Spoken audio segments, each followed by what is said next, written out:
Okay, Paul, let's first of all talk about Slough Town. It's going to be Slough Town in the next round of the FA Cup for you. Yeah, it's they had a very good result the other night. So, but yeah, it's either one. We've got a home tie. We've got to look at the whole situation and be positive about it. Once again, we'll give the fixture 100%. The respect it deserves. But we'll be trying really hard to try and get through the game and to make the next round. But it was a tremendous result for the lads. Yeah, and it's important, isn't it, that home tie? Because as we saw in the previous round, when you're going away to grounds like Workington and Slough, it is very, very difficult, isn't it? Yeah, it's FA Cup. There's so many banana skins and so much giant killing. That's gonna, it's just the beginning of it now. So it doesn't guarantee us, to win the game. What it does, it gives us a better chance, on our home ground with our own support, to have a very good chance of progressing. But we'll give the fixture the complete respect it actually deserves. Prior to that, though, more important matters currently is the Blue Square Bet Prem back into action Friday night. A long trip to Dartford. You said you were going to go and see Dartford this midweek. Did you get a chance to see them?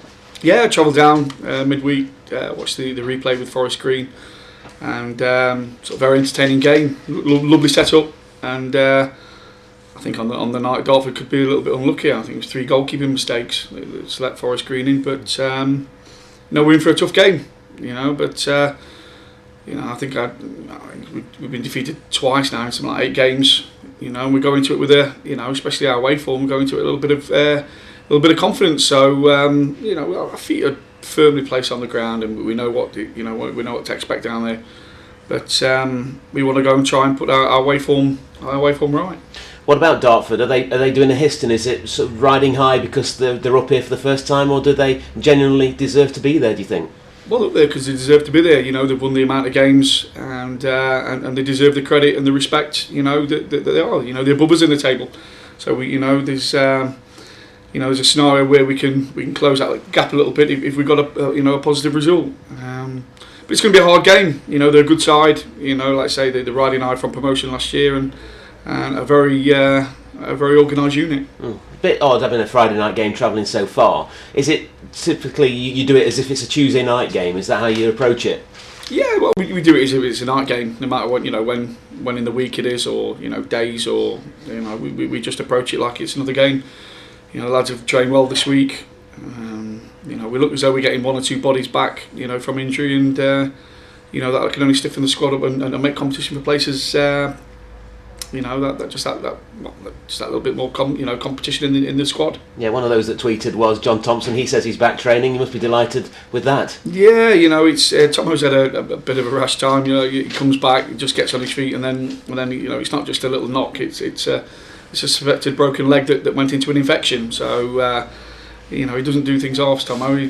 Bless him. But he's back training now. He's trained the last couple of days, and like I say, he's put himself in the frame. What about the others?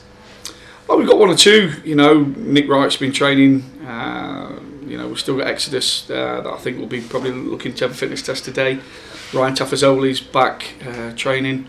So we're getting 1 or 2 back for from injury at the minute, and from one wish at the minute was to have a fully fit squad.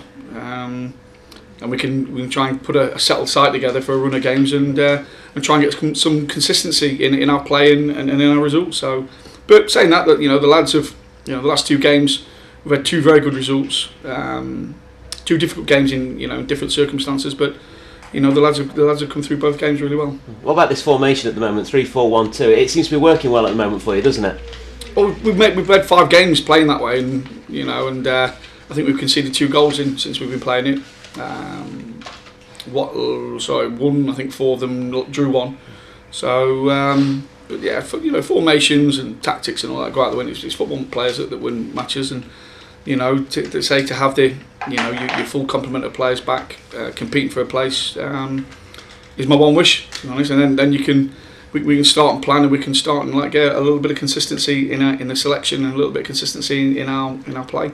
It seems that the defence has got a bit sturdier in recent weeks. That's the one big criticism, wasn't it, in the early weeks of the season?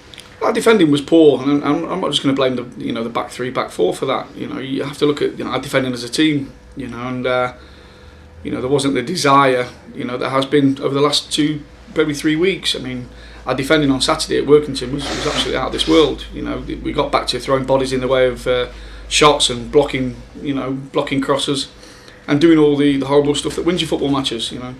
People seem to think it's it's your football when in possession that win your games, but people being analytical of our game last year, we had a lot of desire to stop teams from scoring against us, and we slowly seem to be getting back to that. But it's a bit tough game at Dartford, and it's one place we are going to have to go and defend right. Okay.